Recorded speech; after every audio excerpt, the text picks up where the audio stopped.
तो आज दिन में बहुत शेड्यूल एवं टाइट अच्छी प्रोग्राम आगू पछकू कि तथापि जो एकादशी हरि कथा माताजी आमको निमंत्रण कले से आम न आसी रही पार्लु ना। बहुत दिन है प्लान थिला आमर पृथ्वी माताजी गृह हरि कथा कथा कीर्तन से कहते आगुरी कि भगवान असीम कृपा है आज आम भाई अयोग्य व्यक्ति मान भगवान कथा कीर्तन श्रवण कीर्तन करने आपण मान जो आम आज उपस्थित होगले। हरे कृष्ण आपण मैंने योग्य सब भगवान कथा श्रवण करने। तो जहाँ भी हो आमर भक्ति रसामृत सिंधु महाराज कहते भक्त मान दुख हो सुख हो भल हो मंद हो से मैंने केवल गोटे कथा करते भगवान कथा श्रवण करते प्रसाद करते गुणगान करते भक्त संग करते यहाँ हूँ उत्सव। मच्चिदामत कथा प्राण बोधयन्ति परस्पर कथयन्ति समानित्य तुसन्ति च रमन्ति च। भगवान जो माने प्रियजन से माने तांकर सुख दुख भल मंद सबु समय भगवान को साथी नहीं चलती तांकर कथा कीर्तन से माने आनंद ग्रहण करती। तो एकादशी महिमा तो आपण मैंने समस्ते जानते जेहेतु वैष्णव आपण मैंने एकादशी व्रत पालन कर किंतु एकादशी को बड़ गंभीरता पूर्वक वैष्णव माने ग्रहण करने दरकार। एकादशी महिमा बहुत अधिक और विषय अनेक शास्त्र मान वर्णना कराई। भागवत महापुराण रे एकादशी महिमा वर्णित हुए अम्बरीश महाराज उपाख्यान। अम्बरीश महाराज एवं दुर्वासा मुनि जो रही नवम स्कंद भागवत से उपाख्यान से अति सुंदर भाव एकादशी विषय वर्णना कराई। बहुत दिन तले आम आलोचना करते विषय गत मत लगुच पांडव निर्जला एकादशी बालुगाँ गोटे प्रोग्राम थिला ता पर दिन द्वादशी दिन आपर पुणी बालुगाँ आज आम प्रोग्राम करने जाऊे आम से अम्बरीश महाराज विषय किसी श्रवण करवा। ए सुखदेव गोस्वामी परीक्षित महाराज को जिते भागवत कही कही जाऊँगी से कहते एमती जड़े प्रभावशाली राजा थिले धार्मिक राजा थिले जे जहाँ को ब्रह्म अभिशाप लगे नथिला। तापर परीक्षित महाराज कहले रही जातु ब्रह्म अभिशाप लगलानी एमती कौन से राजा जी एमती कौन से धार्मिक थिले कि धर्म आचरण करथिले जे ब्रह्म अभिशाप लगलानी मते टिके दया करे तांका विषय कह। तो तापर सुखदेव गोस्वामी विशद भाव वर्णना करुछंदी ए महाराज अम्बरीश विषय। अम्बरीश महाराज जड़े एकांग चक्रवर्ती राजा थिले आ बड़ धर्मवंत थिले न्यायपरायण थिले शास्त्र सम्मत अनुसार जीवन निर्वाह करुथिले। तो वर्णना कराई कि अम्बरीश महाराज तांकर राजकार्य करने संगे संगे से भगवान भक्ति बड़ गंभीरता पूर्वक ग्रहण करुथिले आ सेटा थिला तांका पय सबठारु श्रेष्ठतम कथा। तो के भली भाव रे अम्बरीश महाराज ए जो भगवान सेवा करुथिले ता विषय दुई तीन श्लोक सुखदेव गोस्वामी कहते आम पाठ करवा आपर आम श्रवण करिया कि के भली भाव से एकादशी व्रत को पालन कर अम्बरीश महाराज। दुर्वासा मुनि अकस्मात आसिक पहुंचुंट शिष्य मान सहित परीक्षा करने। दुर्वासा मुनि भावुंट कहते जड़े राजा ही विलास व्यसन भितर रही अम्बरीश महाराज एमती कौन एत सुंदर भक्ति करें। अरे बोल एटा संदेह आसे से आजिकल भी देखु शिल प्रभुपादर कृपार वैष्णव मान कृपार आमर गृहस्थ जीवन में भक्त मैंने एत गंभीरता पूर्वक भक्ति कर देखिले ताहा विश्वास हुए आमको कि सतरे घर संसार भितर रही भक्त मैंने एत सुंदर भक्ति करिपारंती। एमिति अनेक गृहस्थ भक्त मैंने अच्छी आपण से देखिले विश्वास करें ना कि प्रकृत में माने एत उच्च कोटर भक्ति करुछंती बोली। सन्यासी आश्रम रे थिला भली सेमानकर जीवन अतिबाहित होछि। से अम्बरीश महाराज होचंती से भली जने व्यक्ति आ दुर्वासा मुनि आसिक पहुंचुछंती से दिन एकादशी व्रत ता पर दिन द्वादशी दिन पहुंचुछंती अम्बरीश महाराज द्वार देश रे। दुर्वासा को देखि अम्बरीश महाराज बड़ सुंदर भाव रे स्वागत संबर्धना करुछंती।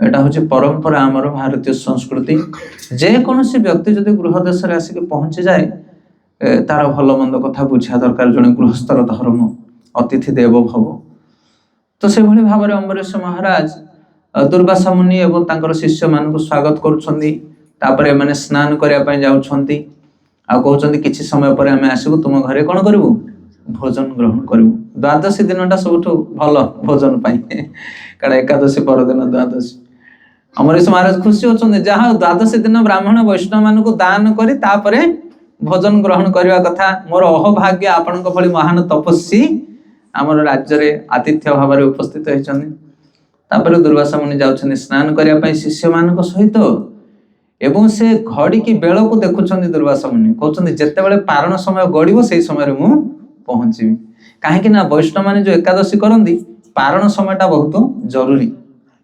साधारण लोक माने पारण विषय जानते नहीं किंतु एकादशी को जो आरंभ करने समय गोटे आउ तार उद्यापन कौन से व्रत को उद्यापन कर नियमटा को ग्रहण करवा दरकार। कार्तिक व्रत उद्यापन हुए चतुर्मास्य व्रत मध्य उद्यापन हुए आमर अष्टप्रहरी जमी प्रारंभ हुए सेमती कौन करा जाए उद्यापन मध्य हुए। एकादशी व्रत उद्यापन करने गोटे पारण समय थाए अध घंटा घंटाए 2 घंटा वैष्णव कैलेंडर मानक आसे से समय रे ही हमको अन्न ग्रहण करवा दरकार कारण एकादशी अन्न प्रसाद पाई हम ना। तो ये समय दुर्वासा मुनि आगमन को अपेक्षा कर अम्बरीश महाराज एडे समय अतिबाहित हो जाउछि जदि उपवास को सठिक भाव में पारण न करिवे ताहले तांकर अपराध हो विष्णु चरण रे अपराध हो व्रत को सठिक भाव में पालन कलेनी तेणे जदि प्रसाद पाई जाउछन्ती ताहले अतिथि प्रति अपराध हो कारण ये तो महाक्रोधी होछन्ती दुर्वासा डरुछन्ती अम्बरीश महाराज कौन करिमु। तापर सेठी थिबा जो तांकर वरिष्ठ आचार्य जो माने भी थिले सेमानक ठारे उपदेश नउछन्ती आ गंडू से मात्रण जल को से कोन करछन्ती तुलसी पात्र सहित ग्रहण करछन्ती जेमिति ग्रहण करछन्ती कोन हेची सांगे सांगे आसी दुर्वासा पहुंच जाउछन्ती क्रोधित होउछन्ती कहछन्ती अम्बरीश तमरो सब पुण्य वर्तमान नष्ट हो जाइछि ना नहीं मो भली अतिथि को अवमानना करछ तुमे द्वादशी दिन अतिथि को सेवा न करी तुमे निजे प्रसाद ग्रहण करछ। आ दुर्वासा क्रोधित है जटारू गोटे केश को उपाड़ुछन्ती सांगे सांगे गोटे अद्भुत असुर तैयारी होछि कृत्या विशाल असुर को कहछन्ती जाओ यथाशीघ्र ए पापी राजा को तुमे बद्ध करो। दुर्वासांकर आदेश रे से असुर जाउछि दुर्वासा कहाड़ को अम्बरीश आड़ को किंतु अम्बरीश महाराज हाथ को जोड़ी ठिया होइछन्ती विनम्र भाव में नतमस्तक करी कहछन्ती हे मुनि श्रेष्ठ जदि मोर किछि अपराध होइछि आपनक चरण रे ताहले आपन जहा दंड देबे मु ताहा स्वीकार करिबी कहि से मथा को पोती के हाथ को जोड़ी ठिया हो गले कि अम्बरीश पूर्ण भाव में समर्पित आ समय कृत्या जेतेबेला आछि अम्बरीश महाराज आड़ को सांगे सांगे सुदर्शन आसी कोन करछि से कृत्या असुर को विनाश करछि आ तापरे का पछरे धाउछि दुर्वासा पछरे एवं दुर्वासा दौड़ुछन्ती कहछन्ती ये सुदर्शन मते जाଳି दबो एवं दुर्वासा चारिआडे बुली जाउछन्ती देवी देवता मानक पाखु जाउछन्ती ब्रह्मांग पाखु जाउछन्ती शिवंग पाखु जाउछन्ती केही तांको रक्षा करि परनाहांती सेतारे विष्णु लोक जाउछन्ती एवं भगवान विष्णु कोन करछन्ती कहछन्ती मु भी तुमको रक्षा करि परिबे नाही तुमे जहा चरण रे अपराध करछो सेठिकी जाओ से चाहिले तुमको क्षमा देबे। एते बड़ महान ऋषि शिवंकर अंशवतार होछन्ती दुर्वासा से दुर्वासा मुनि आसिक अम्बरीश महाराज चरण रे लंबा हेकी पड़ जाउछन्ती कहछन्ती हे साधु प्रवर राजा मते तुम्हें क्षमा कर दियो। अम्बरीश महाराज आखि खोलुछन्ती कहछन्ती ये की कथा एते बड़ ऋषि मो चरण रे तुम्हें काहे की गड़ी पड़िछ देखला सब पछरे तांकर कोन होची सुदर्शन चक्र।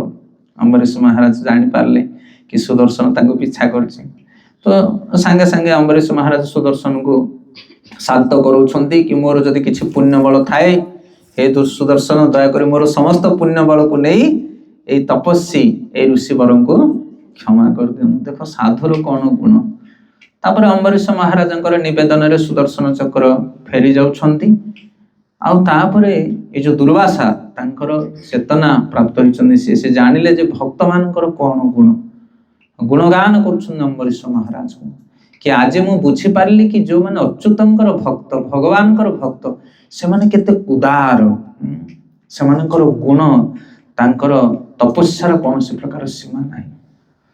तो यही भली भाव में एकादशी महिमा एठी परिप्रकाश होची आ अम्बरीश महाराज नेत्र को बंद करके नतमस्तक होके ठिया होचंदी 1 वर्ष अतिबाहित हो गलानी किंतु से जानि नाहंती विचार कर से भगवान को चरण में जदि आम ध्यानस्थ हवा ताहले दुख सुख ताप विताप सब कुआडे चली जाओ आपण किछि जानि पारिबे नाही। से आम चेतना आम मन आम वाक्य को भगवान को चरण में समर्पित करिया दरकार।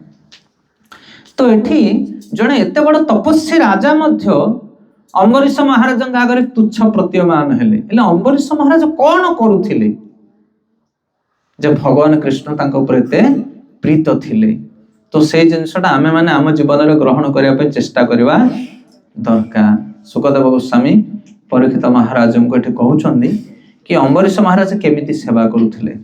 श्रीमद् भागवतम नवम स्कंद चतुर्थ अध्याय अम्बरीश महाराज चरण में दुर्वासा मुनि अपराध श्लोक क्रमांक 18, 19, 20।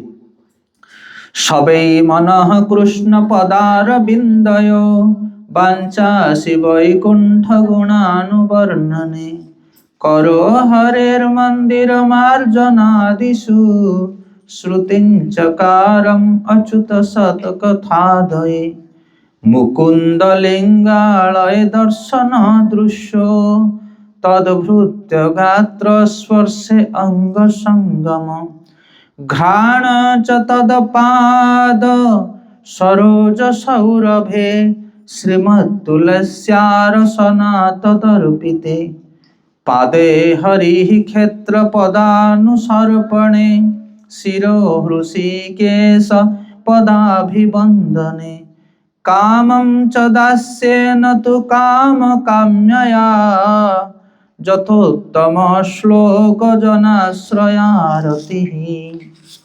तो ये सुखदेव गोस्वामी वर्णना करुछन्ति कि अम्बरीश महाराज कौन करुथिले के भली भाबरे भगवान कर आराधना करुथिले।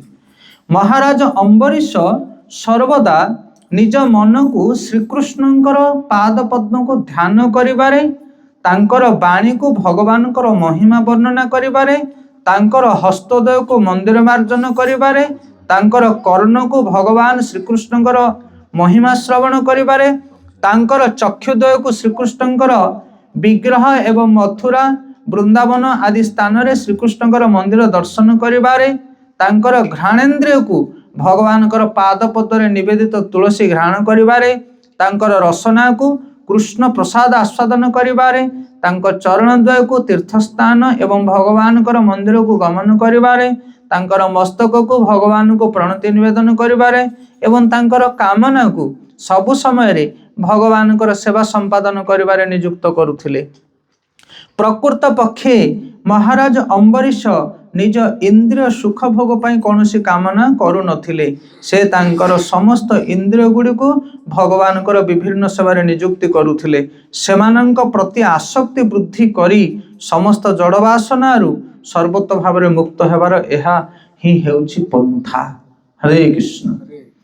तो एठी अम्बरीश महाराज भगवान कर सेवारे निजर समस्त काय मन वाक्य को लगे देथिले। शरीर मन आउ वाणी से सब बेले कौन करुथिले मनरे भगवान कर चिंता करुथिले एवं तांकर आखिरे भगवान कर श्री विग्रह को दर्शन करुथिले पादरे भगवान कर दिव्य धाम को परिभ्रमण करुथिले कानरे भगवान कर गुणगाथा श्रवण करुथिले नासारे भगवान को चरण रे दिया जायथिबा तुलसी पुष्प को आघ्राण करुथिले एवं जुहारे हरिप्रसाद खाउथिले एवं भगवान कर गुणगान करुथिले शरीर रे भगवत भक्त मान को आलिंगन करुथिले।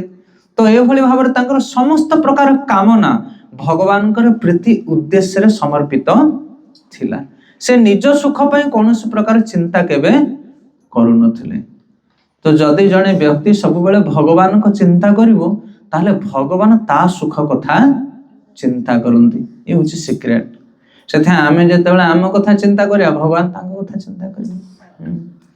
तू तेरा काम पे मैं मेरा धाम पे तू मेरा नाम पे मैं तेरा काम पे ना नहीं जे मो नाम को ग्रहण करियो मु ता काम कथा बुझिबी आ तम काम तमे कले मु मो धाम रे थिबी आ मोर कोन दरकार तुमको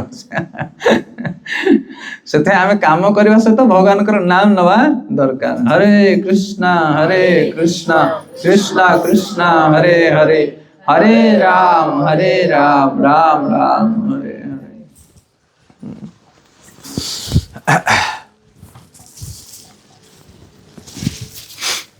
तो तो शेष रे वर्णना करा जायछि कि भगवान को प्रति आसक्ति वृद्धि करी समस्त जड़ वासना सर्वोत्त भाव में मुक्त हेबार यह ही होछि पंथा। ये जो जड़ वासना भौतिक जगत रे जो वासना वासना माने कौन इच्छा अभिलाष ए भौतिक जगत रे विभिन्न प्रकार इच्छा हमर अछि से इच्छा को तमे केबे रोकी पारिबो नाही। मन सब बेले सतत धावमान होछि विभिन्न प्रकार वस्तु प्रति ताको केबे रोकी पारिबा नाही हमें सत चेष्टा कले मध्य किंतु केते बेले सब जिंस रोकी हे जिवो जदि हमें भगवान कर सेवा रे नित्य युक्त रहिबा ए गोटे मात्र उपाय। अन्य कौन प्रकार मार्ग हम करि परिबा नाही। मन को शांत सर्व उपाधि विनिर्मुक्त तत्परतेन निर्मलम हृषिकेश हृषिकेन सेवनम भक्तिर्मुच्यते। समस्त प्रकार उपाधि विनिर्मुक्त है मनुष्य निजर इंद्रिय मान द्वारा भगवान कर सेवा रे युक्त रहिबा दरकार। तो आमे माने जदियो भगवान कर सेवा किछि किछि मात्रा रे करूचे किंतु आमे गोटे गोटे उपाधि सब मुंडे की बुलुचे हरि बोल सेटा होचे आम पाए सबठार बड़ प्रतिबंध।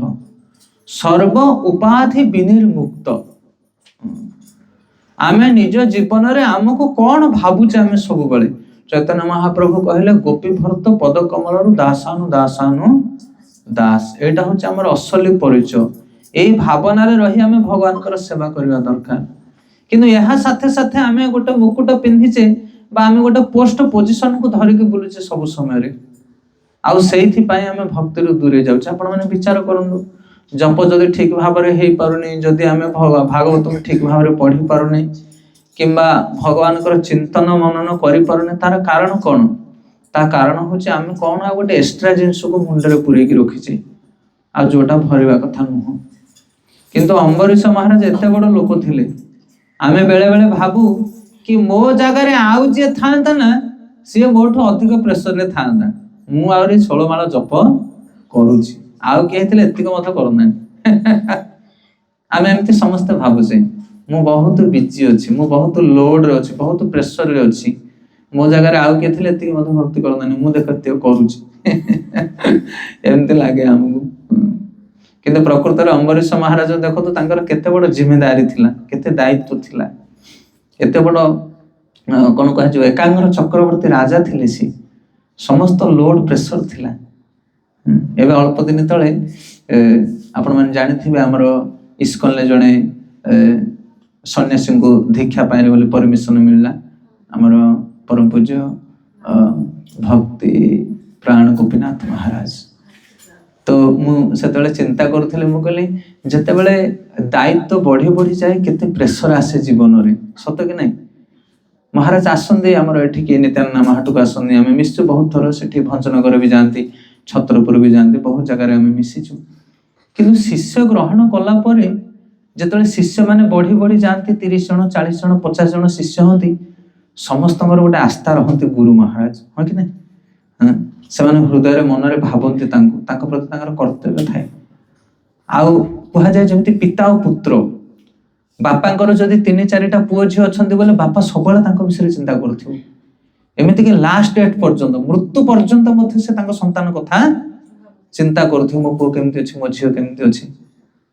तो गुरु महाराज जड़े केते शिष्य होंगे आ सत कथा कहले केते प्रेशर से माने रहंती बाप पुओ भीतर संपर्क केते सुदृढ़ नुह ए जगत रे सबठारु घनिष्ठ संपर्क होची गुरु शिष्य भीतर ताठारु आ क्लोज कोन संपर्क नाही। कारण ये जिते प्रकार संपर्क रही सब हूँ मेटेरियल किंतु सेटा हूँ स्पिरिचुअल आध्यात्मिक संपर्क सेटा गुरु शिष्य भितर से जेतिक आम ऊपर को जीवा जिते आम दायित्व बढ़ी बढ़ी जीवा आम से प्रेशर अधिक नहीं नहीं जाऊे हेकि सन्यासी माने गुरु महाराज माने केमिति भजन करुछंदी तांका भजन रे कमी अछि हरि बोल विचार करंतु एते एते शिष्य तांकर एते बड़ बड़ मंदिर ता भीतर इस्कॉन विभिन्न प्रकार दायित्व ता विषय चिंता कले हमको ब्लड प्रेशर बढ़ी जीवो एते दायित्व से मानकर हेकि मथ सिंसियरली चैंटिंग करछनी तांका कथा तांकर हाव भाव विचार आचरण केबे टेंशन नाही रिचिड हेकि का सहित कथा हबार नाही कोन लक्ष्य कर परछन नाही आपण माने आमे घर परिवार भीतर जदि 4 जण पळि आसिला हम घर को दायित्व बढ़ी गला बोले सेदिन पूरा मुंड चहली जीव मत आज किए कि लोड बढ़ी जाती कौन टेंशन बढ़ी जाऊँ कारण भौतिक प्रभाव जिते बढ़ से मन को दूषित कर चंचल कर किंतु भजन साधना आम जी बढ़ेबा जिते टेंशन बढ़ भजन साधन से आपण मन कौन हम शांत हम पवित्र हम ये हूँ भौतिक जंजाल आध्यात्मिक जंजाल भितर फरक कौन बुझीपार। हरे कृष्ण। प्रभु जी आप ये बसन आगे घुंचा ये आसन।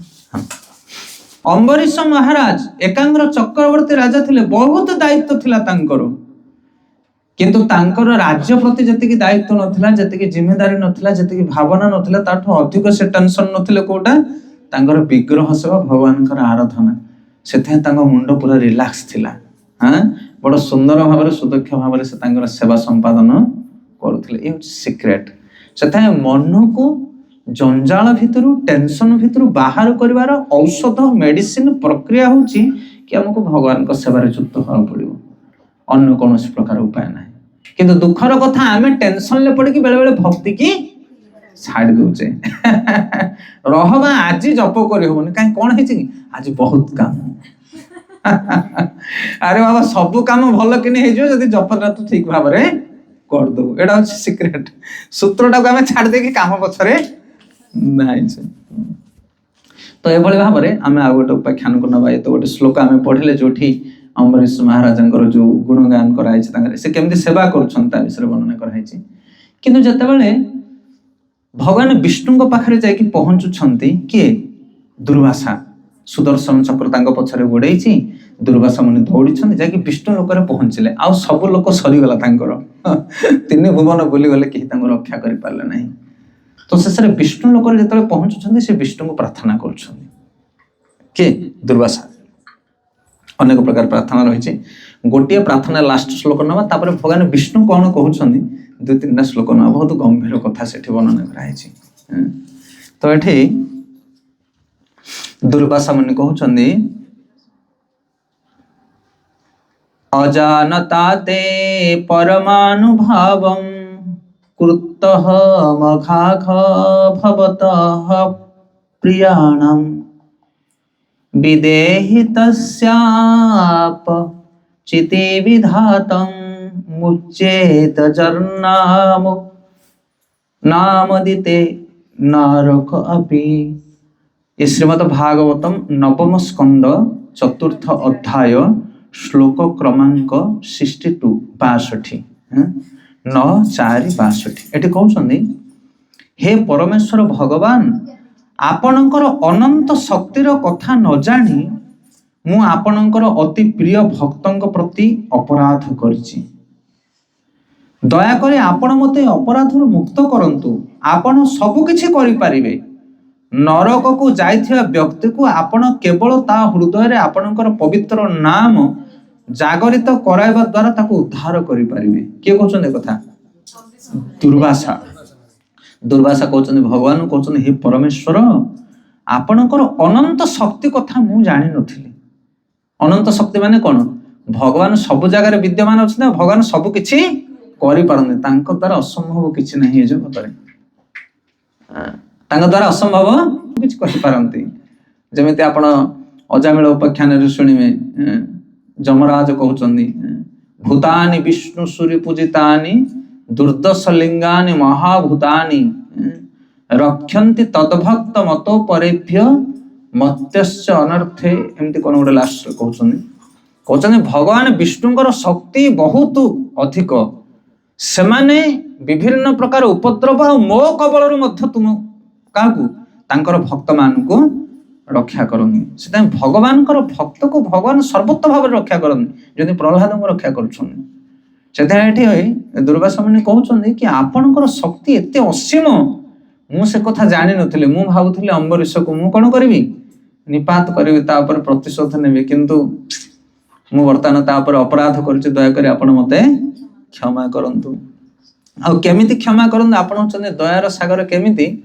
ना एठे अम्बरीश महाराज कहउछन कि जणे जेते पाप करिके नरक रे पडिथिले मध्य हे प्रभु आपण ता हृदय रे आपणकर नाम को स्मरण करे सेथु उद्धार कर दियनि ବୁଝିପାରିଲା ନା କହିବା କଥା? ଏ କିଏ କହୁଛନ୍ତି? ଦୁର୍ବାସା ମୁନି କହୁଛନ୍ତି ହେ ଭଗବାନ, ଜଣେ ନର୍କ ଭଳିଆ ଗତି ପାଇଥିଲେ ମଧ୍ୟ, ନର୍କରେ ସଢୁଥିଲେ ମଧ୍ୟ, ଯଦି ତା ହୃଦୟରେ ଭଗବାନଙ୍କର ନାମ ପ୍ରକାଶିତ ହେଲା ତାହେଲେ ସେ ସାଙ୍ଗେ ସାଙ୍ଗେ ଉଦ୍ଧାର ପାଇଯିବ। ଆପଣ ଏ କଥା ଶୁଣିଥିବେ କୋଉଥିରେ? ଆମର ଏକାଦଶୀ ବ୍ରତ ଉପାଖ୍ୟାନରେ। ଏକାଦଶୀ ବ୍ରତ କଥା ଜାଣିଛନ୍ତି କି ନାଇଁ? ଯେତେବେଳେ କାଳ ପୁରୁଷ ସୃଷ୍ଟି ହେଲା, ପାପ ପୁରୁଷ, ତାପରେ ତା ଦ୍ଵାରା ସମସ୍ତେ ଦଣ୍ଡିତ ହେଲେ, ନର୍କରେ ପଡିକି କଷ୍ଟ ପାଇଲେ, ଭଗବାନ ବିଷ୍ଣୁ ଯାଉଛନ୍ତି ଯମପୁରକୁ, ଯମପୁରରେ ଆର୍ତ ଚିତ୍କାର ଶୁଣା ଯାଉଛି। ତାପରେ ଭଗବାନ ଯାଇକି ଦେଖୁଛନ୍ତି ସବୁ ପାପୀ ମାନେ ଦଣ୍ଡ ଭୋଗ କରୁଛନ୍ତି। ଯମରାଜକୁ ଭଗବାନ ପଚାରୁଛନ୍ତି ମାନେ କାହିଁକି ଦଣ୍ଡ ପାଉଛନ୍ତି? ନା କାରଣ ଏମାନେ ପାପ କରୁଛନ୍ତି। ନା ମାନେ ମୁକ୍ତି କେମିତି ହେବେ? ସେମାନେ ପାପୀ ମାନେ କହୁଛନ୍ତି ପ୍ରଭୁ ଆମକୁ ଉଦ୍ଧାର କର, ଉଦ୍ଧାର କର। ଭଗବାନ ନାରାୟଣ ପ୍ରସନ୍ନ ହେଇକି ତାଙ୍କ ଦେହରୁ ଗୋଟେ ନାରୀକୁ ସୃଷ୍ଟି କଲେ। କଣ ତାଙ୍କ ନାଁ? ଏକାଦଶୀ। ଆଉ ସେ ଏକାଦଶୀକୁ ବ୍ରତକୁ ପାଳନ କରି ସବୁ ନର୍କରୁ ଜୀବ ମାନେ ଉଦ୍ଧାର ପାଇଗଲେ। ହରି ବୋଲ। ସେଥିପାଇଁ ଭଗବାନ ଦର୍ଶନ କଲା ମାତ୍ରକେ ସମସ୍ତେ ଉଦ୍ଧାର ହେଇଗଲେ। ତ ଏଠି କହୁଛନ୍ତି ଦୁର୍ବାସା ମୁନି କି ଜଣେ ନର୍କ ସ୍ଥିତିରେ ଥିଲେ ମଧ୍ୟ, ମହାପାପ କରିଥିଲେ ମଧ୍ୟ, ଯଦି ଭଗବାନଙ୍କର ନାମକୁ ସେ ହୃଦୟରେ ସ୍ମରଣ କରିବ ତାହେଲେ ସେ ସେଥିରୁ ଉଦ୍ଧାର ପାଇଯିବ। ହରେ କୃଷ୍ଣ କୃଷ୍ଣ କୃଷ୍ଣ ହରେ ହରେ, ହରେ ରାମ ରାମ ରାମ ହରେ। ସେଥିପାଇଁ ଭଗବାନ ଚୈତନ୍ୟ ମହାପ୍ରଭୁ କଳି ଯୁଗରେ ହରିନାମକୁ ନେଇକି ଆସିଛନ୍ତି। ଯଦି ଜଣେ ଗମ୍ଭୀରତା ପୂର୍ବକ କେବଳ ଭଗବାନଙ୍କର ନାମକୁ ନବ ବିଶ୍ୱାସର ସହିତ, ତାହେଲେ ତା ହୃଦୟ ପୂର୍ଣ୍ଣ ଭାବରେ ଶୁଦ୍ଧ ହେଇପାରିବ। ଏ ଗୋଟିଏ ମାତ୍ର ଉପାୟ। ହରେର ନାମ ହରେର ନାମ ଏବ କେବଲମ୍ କଲୌ ନାସ୍ତେବ ନାସ୍ତେବ ନାସ୍ତେବ ଗତିରେ ଅନ୍ୟଥା। ଶିଳ ପ୍ରଭୁପାଦ କହନ୍ତି ଆମ ଭକ୍ତିର ପ୍ରଗତି ପାଇଁ 99% ସପୋର୍ଟ ହଉଛି ହରିନାମ। ଆଉ ଅନ୍ୟ ଯେତେ ପ୍ରକାର ସବୁ ସାଧନା ରହିଛି, ଶାସ୍ତ୍ର ଅଧ୍ୟୟନ କରିବା, ମଙ୍ଗଳ ଆରତି କରିବା, ଧାମ ଭ୍ରମଣ କରିବା, ପ୍ରବଚନ ଶୁଣିବା, ଯାହା ବି ସାଧନା ରହିଛି ତା ଭିତରେ ସବୁଠାରୁ ଇମ୍ପୋର୍ଟାଣ୍ଟ କୋଉଟା? ଭଗବାନଙ୍କର ନାମ ଜପ। ସେଥିପାଇଁ ନାମ ଜପଟାକୁ ବଡ ଗମ୍ଭୀରତା ପୂର୍ବକ ଗ୍ରହଣ କରିବା ଦରକାର। ଆଉ ସେଇ ଜିନିଷଟା ଯାହାର କମି ରହିଲା, ସିଏ ଆଉ ଭକ୍ତିରେ ଇମ୍ପ୍ରୁଭ କରିପାରିବ ନାହିଁ, ଭକ୍ତିର ଲାଭ ସେ ପାଇପାରିବ ନାହିଁ। ଆଉ ଅନ୍ୟ ସାଧନା ମାନଙ୍କୁ ଯଦି ସଠିକ ଭାବରେ ଜଣେ କରିପାରୁନି କିନ୍ତୁ ନାମଟାକୁ ସଠିକ ଭାବରେ ଗ୍ରହଣ କରୁଛି, ତାହେଲେ ସବୁ ଫଳ ସିଏ ପାଇଯିବ। କହିବା କଥା ହେଲା କି ହରିନାମ ଯଦି ଜଣେ ଶୁଦ୍ଧ ଭାବରେ ଜପ କରିବ, ଭଜନ କରିବ, ତାହେଲେ ଅନ୍ୟ ସମସ୍ତ କାର୍ଯ୍ୟରୁ ମିଳୁଥିବା ଲାଭ ତାକୁ ମିଳିବ। ଏମିତି ନୁହଁ ଯେ ବାଇପାସ କରିକି ସେ କୁଆଡେ ପଳେଇଯିବ। ବୁଝିପାରୁଛନ୍ ନା କହିବା କଥାଟାକୁ? ବିଗ୍ରହ ସେବା କରିବା ଦ୍ୱାରା ଆମକୁ ଯୋଉ ଲାଭ ମିଳେ, ଭାଗବତ ଶ୍ରବଣ ଦ୍ୱାରା ଆମକୁ ଯୋଉ ଲାଭ ମିଳେ, ଧାମ ପରିଭ୍ରମଣ ଦ୍ୱାରା ଆମକୁ ଯୋଉ ଲାଭ ମିଳେ, ଯୋଉ ବଳ ମିଳେ, ଯୋଉ ଶକ୍ତି ମିଳେ, ଯୋଉ ସ୍ୱୀକୃତି ମିଳେ, ଜଣେ ଯଦି ସିନସିୟରଲି ଭଗବାନଙ୍କର ନାମ ଜପ କରିବ, ତାହେଲେ এই ସମସ୍ତ ପ୍ରକାର ଲାଭ ତାକୁ ପ୍ରାପ୍ତ ହବ। ତା ଶରୀରରେ, ତା ମନରେ ସେ ସବୁ ଲାଭର ଫଳ କଣ ହବ ନା ପ୍ରକାଶିତ ହବ। ବୁଝିପାରୁଛନ୍ତି ନା? ଡିଫିକଲ୍ଟ ହଉଛି ବୁଝିବା ପାଇଁ। ଆମେ କଣ ପାଇଁ ବିଗ୍ରହଙ୍କୁ ଦର୍ଶନ କରୁଛେ, ତାଙ୍କର ସେବା କରୁଛେ? କାହିଁକି ନା ଆମର ଇନ୍ଦ୍ରିୟ, ଆମର ମନକୁ ଶୁଦ୍ଧ କରିବା ପାଇଁ। ଆମେ ଭାଗବତ କଣ ପାଇଁ ପଢୁଛେ? ଭଗବାନଙ୍କ ବିଷୟରେ ଜାଣିବା ପାଇଁ, ଭଗବାନଙ୍କର ପ୍ରତି ରୁଚି ଜନ୍ମ ହେବା ପାଇଁ ହରିକଥା ଶୁଣୁଛେ। କିନ୍ତୁ ଜଣେ ଯଦି ସିନସିୟରଲି ଭଗବାନଙ୍କର ନାମ ଜପ କରିବ, ତାହେଲେ ନାମେ ପ୍ରଫୁଷ୍ଠିତ ହୁଏ ରୂପ ଗୁଣ ଆଉ ଲୀଳା। ତାଙ୍କର ବିଗ୍ରହକୁ ସେବା କରିବାର ଯୋଉ ଲାଭ, ସେଟା ହରିନାମରେ ମଧ୍ୟ ମିଳିବ। ଧାମ ପରିଭ୍ରମଣ କରିବାରେ, ଡିଟୋରସିପ କରିବାରେ ଯୋଉ ସେବା, ଯୋଉ ଲାଭ, ସବୁ ହରିନାମରୁ ମିଳିବ। କିନ୍ତୁ ଗମ୍ଭୀରତା ପୂର୍ବକ ଜଣେ ହରିନାମ ଜପ କରିବା ଦରକାର। ଶ୍ରୀ ଚୈତନ୍ୟ ମହାପ୍ରଭୁ ତାଙ୍କ ଜୀବନ କାଳ ଭିତରେ କଣ କରୁଥିଲେ? କେବଳ ଭଗବାନଙ୍କର ନାମ ଜପ କରୁଥିଲେ ନା ନାଇଁ? ଆଉ ଭାଗବତ ପାଠ ଶ୍ରବଣ କରୁଥିଲେ, ବାକି ସବୁ ଅଙ୍ଗ କରୁଥିଲେ, କିନ୍ତୁ ଗମ୍ଭୀରତା ପୂର୍ବକ କଣ କରୁଥିଲେ? ହରିନାମ ନେଉଥିଲେ। ସେଟା ନାମର ବହୁତ ଶକ୍ତି। ଯଦି ହୃଦୟରେ ଆମେ ଭଗବାନଙ୍କର ନାମକୁ ସ୍ମରଣ କରିବା, ତାହେଲେ ଆମେ ନାରକୀୟ ସ୍ଥିତିରୁ ମଧ୍ୟ ଉଦ୍ଧାର ପାଇପାରିବା। ତ ଏଇ କଥା ଶୁଣିଲା ପରେ ଭଗବାନ ତାଙ୍କୁ କଣ କରୁଛନ୍ତି ନା ଉତ୍ତର ଦଉଛନ୍ତି। କାହାକୁ? ଦୁର୍ବାସା ମୁନିଙ୍କୁ। ସେ ନିବେଦନ କରୁଛନ୍ତି, ମତେ ରକ୍ଷା କର, ଆପଣ ସର୍ବଶକ୍ତିମାନ, ମୁଁ ଅପରାଧ କରିଛି ଆପଣଙ୍କ ଭକ୍ତି ଚରଣରେ, ମତେ ଉଦ୍ଧାର କରନ୍ତୁ। ହରେ କୃଷ୍ଣ। ଭୋକ ଲାଗିଲାଣି? ସକାଳୁ ଆପଣ ମାନେ ପ୍ରସାଦ ପାଇନାହାନ୍ତି କି? ପଣା ପିଆ ହେଲା, ଗୁଡ ପଣା। ଆମର ଭଗବାନ ପଣ୍ଡିତ ପ୍ରଭୁ କେଶବ କୁଞ୍ଜର ସକାଳୁ ସକାଳୁ ଖଜୁର, ନଡିଆ ଆଉ ଗୁଡ ତାକୁ ଫେଣ୍ଟିକି ଗୋଟେ ପଣା କରିଦେବେ। କହିବେ ଏଥିରୁ 2 ଗ୍ଲାସ ପିଅ, ଆଉ ଭୋକ ଲାଗିବନି। ଆରେ ଆଉ ତାପରେ ପ୍ରସାଦ ଲେଟରେ ପାଇବ। ଏବେ ତ ଆସୁ ଆମକୁ ପଣା ମିଳିଯାଇଛି, 3ଟା ପର୍ଯ୍ୟନ୍ତ ହରି କଥା କରିବା, 4ଟା ପର୍ଯ୍ୟନ୍ତ ଚଳିବ? ଡରିଯିବେ ସମସ୍ତେ। ଆମେ 2ଟା ପର୍ଯ୍ୟନ୍ତ କରିବା, ଚଳିବ ନା? ଆଉ 15-20 ମିନିଟ୍। ଆମେ ବୃନ୍ଦାବନ ମାୟାପୁର ଯାତ୍ରା ଯେତେବେଳେ ଯାଉ, 8-10 ବର୍ଷ ତଳର କଥା କହୁଛି, 2007-8-9 ମସିହା, ଅଧିକ ଦିନ ହେଲାଣି। ତ ସେ ସେମାନେ ମହାରାଜଙ୍କ ଯାତ୍ରାରେ ଗଲେ, ମହାରାଜ ଏମିତି କଥା କହିବେ ମାନେ ସକାଳ 10ଟା-11ଟା ବେଳୁ ଭାଗବତ କଥା ଆରମ୍ଭ ମାନେ 2ଟା 3ଟା 4ଟା ହେଇଯିବ। 5 ଘଣ୍ଟା 6 ଘଣ୍ଟା ପର୍ଯ୍ୟନ୍ତ କୃଷ୍ଣ ଲୀଳା, ଗୌର ଲୀଳା ମହାରାଜ କହିବେ। ଗୌର ଲୀଳା ବହୁତ ସୁନ୍ଦର। ଆଉ ଆମେ ମାନେ ସେତେବେଳେ ନୂଆ ନୂଆ ଭକ୍ତି କରିବା ପାଇଁ ଯାଉଥିବୁ, ଆମେ ଦେଖିବୁ ମହାରାଜ ଯେମିତି ଗୋଟିଏ ଆସନରେ ବସିକି କହୁଥିବେ, ହସୁଥିବେ, କାନ୍ଦୁଥିବେ, ଆକ୍ଟିଂ କରୁଥିବେ, ବହୁତ ବଢିଆ ବଢିଆ ଯୋଉ ପଶୁ ପକ୍ଷୀ ମାନଙ୍କର ଆବାଜ ବାହାର କରୁଥିବେ ବେଳେ ବେଳେ। ଆଉ ପୁରା ଏକଦମ ଏତେ କଥା ସୁନ୍ଦର ଭାବରେ କହିବେ ଯେ ଭକ୍ତ ମାନେ କଣ କରିବେ, ଆଖିରୁ ଲୁହ ନିଗାଡୁଥିବେ ବେଳେ ବେଳେ। ଆଉ ତାଙ୍କ ଆଗରେ, ମହାରାଜଙ୍କ ଆଗରେ ମଧ୍ୟ ବହୁତ ବରିଷ୍ଠ ଭକ୍ତ ମାନେ ସବୁ ସାଫ୍ରନ ବ୍ରହ୍ମଚାରୀ ଏବଂ ବହୁତ ଗ୍ରାହସ୍ଥ ସିନିୟର ବୈଷ୍ଣବ ମାତାଜୀ ମାନେ ସମସ୍ତେ ବସିଥିବେ। ମହାରାଜ 4-5 ଘଣ୍ଟା କହିବେ, ସେମାନେ ବି 4-5 ଘଣ୍ଟା ବସିକି ଶୁଣୁଥିବେ। ଆଉ ଆମେ ମାନେ ନୂଆ ନୂଆ ଭକ୍ତ ସବୁ ପଛରେ ଥିବୁ, କେତେବେଳେ ପ୍ରସାଦ ମିଳିବ, ହରି ବୋଲ। ଆଉ ପଛରୁ ଉଠିକି ପଳେଇଯିବୁ, ପ୍ରସାଦ ହାତରେ ଧରୁଥିବୁ, ଇଆଡେ ହରି କଥା ଶୁଣୁଥିବୁ, ପ୍ଲେଟ ଧରୁଥିବୁ, ଯାଉଥିବୁ, ପ୍ରସାଦ ପାଉଥିବୁ। ଆମକୁ ତ ସିଧାସଳଖ ମହାରାଜଙ୍କ ଲେକ୍ଚର ବୁଝା ପଡେନି, ସେଥିପାଇଁ ଆମେ ସବୁ FM ଲଗେଇଥିବୁ କାନରେ। ସେ ସିଷ୍ଟମ ଥାଏ। ଯଦି ଆପଣ ଓଡ଼ିଶାର ଲୋକ ତାହେଲେ ଓଡ଼ିଶା ପାଇଁ ନମ୍ବର ଦିଆଯାଇଥିବ 5.4 FM, ଆପଣ ଓଡ଼ିଆରେ ଶୁଣିପାରିବେ। ବଙ୍ଗାଳୀ ମାନଙ୍କ ପାଇଁ ଅଲଗା, ତେଲୁଗୁ, ତାମିଲ, ବଙ୍ଗାଳୀ, ଉର୍ଦ୍ଦୁ ସବୁ ପ୍ରକାର ଭାଷାର ଭକ୍ତ ମାନେ ଯାଇଥିବେ। 10,000 ଲୋକ ଆମେ ଯାଉ, 8,000-10,000 ଭକ୍ତ। ଆଉ ସମସ୍ତଙ୍କ ପାଇଁ ଅଲଗା ଅଲଗା FM ନମ୍ବର ଦିଆ ହେଇଥିବ। ତ ସେଠି ସବୁ ଭକ୍ତ ମାନେ କଣ କରୁଥିବେ ନା, ସବୁ ଗୋଟେ ଗୋଟେ ଜାଗାରେ ବସିକି ଡବଲିଂ କରୁଥିବେ, ତାକୁ ମହାରାଜଙ୍କ କ୍ଲାସ ଶୁଣୁଥିବେ ଆଉ ଓଡ଼ିଆରେ ଟ୍ରାନ୍ସଲେଟ କରୁଥିବେ। ଆମେ ସେ ଓଡ଼ିଆ ଲେକ୍ଚରଟାକୁ FM ରୁ ଶୁଣୁଥିବେ। କେତେ ସୁନ୍ଦର ଭକ୍ତ ମାନେ ଆରେଞ୍ଜ କରନ୍ତି। ଆଉ ପ୍ରସାଦ ପାଉଥିବୁ, ପୁଣି ଯିବା ଆସିବା କଥାବାର୍ତ୍ତା ସବୁ ଚାଲିଥିବ, ମହାରାଜଙ୍କ କଥା ଚାଲିଥିବ। ହରି କଥା ପ୍ରବାହ, ହରି ବୋଲ। କଥା କୀର୍ତ୍ତନ ପ୍ରସାଦ ନାଇଁ, କିନ୍ତୁ ଆମେ 2ଟା ବେଳକୁ କଥା ବିରାମ କରିବା। ଆଜିର ଦିନରେ କେବଳ ହରି ପ୍ରସାଦ ଖାଇବ, ହରି କଥା ଶୁଣିବ, ହରି ନାମ କରିବ। ଏକାଦଶୀ ଆଜି ହଲିଡେ, ଛୁଟି ଦିନ, ଭୌତିକ କାର୍ଯ୍ୟ ସବୁ ବନ୍ଦ କରିଦେବାର ଅଛି। ଦାସ ପ୍ରଭୁ କହେ, ମତେ ଆଗରୁ କହିଥିଲେ ମୁଁ ଆସିନଥାନ୍ତି। ଓକେ, ତାପରେ ଶ୍ଲୋକ ନମ୍ବର 63। ଏଥିରେ ଶ୍ରୀ ଭଗବାନ କହୁଛନ୍ତି, ଶ୍ରୀ ଭଗବାନ ଉବାଚ ଅହଂ ଭକ୍ତ ପରାଧୀନ ହ୍ୟସ୍ୱତନ୍ତ୍ର ଇବ ଦ୍ୱିଜ ସାଧୁର୍ବିଗ୍ରସ୍ତ ହୃଦୟ ଭକ୍ତେର୍ ଭକ୍ତ ଜନ ପ୍ରିୟ। ଭଗବାନ ସେହି ବ୍ରାହ୍ମଣଙ୍କୁ କହିଲେ, ମୁଁ ସମ୍ପୂର୍ଣ୍ଣ ଭାବେ ମୋର ଭକ୍ତଙ୍କର ଅଧୀନ।